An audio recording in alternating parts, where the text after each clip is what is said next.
Jose Nazario endured one of Iraq's bloodiest battles, Fallujah, in 2004. That's when the nightmares kick in, when you start getting comfortable. Yet for the former Marine, the nightmare of war has come home. For them to, try to prosecute military members for, going to combat, it's sort of sends a chill up your spine knowing that. The 28-year-old faces war crimes charges from the federal government. It says Nazario is responsible for the deaths of 4 unarmed Iraqi detainees. You got to think of it from the standpoint of somebody who's in Iraq right now.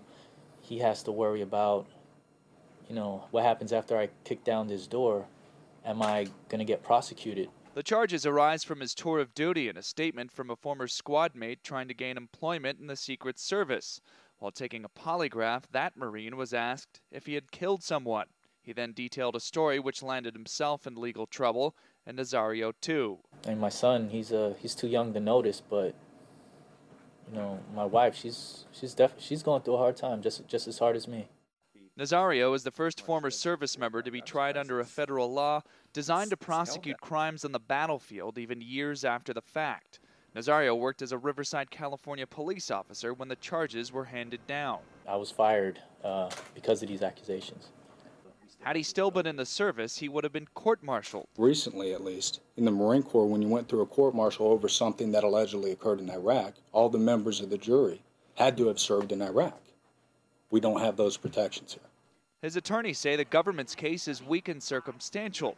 We attempted to contact the U.S. Attorney's Office in Los Angeles, but no one returned our phone calls.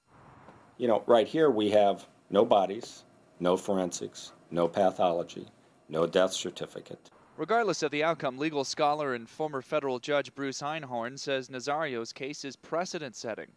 It establishes that the United States will abide by international law and by the principle that all human beings are responsible for their actions, even those who are in a state of warfare on the battlefield. And Nazario hopes the court will find that he's on the right side of history. People who know me know that I'm incapable of, doing what they said I've done. John Moan, The Associated Press, Irvine, California.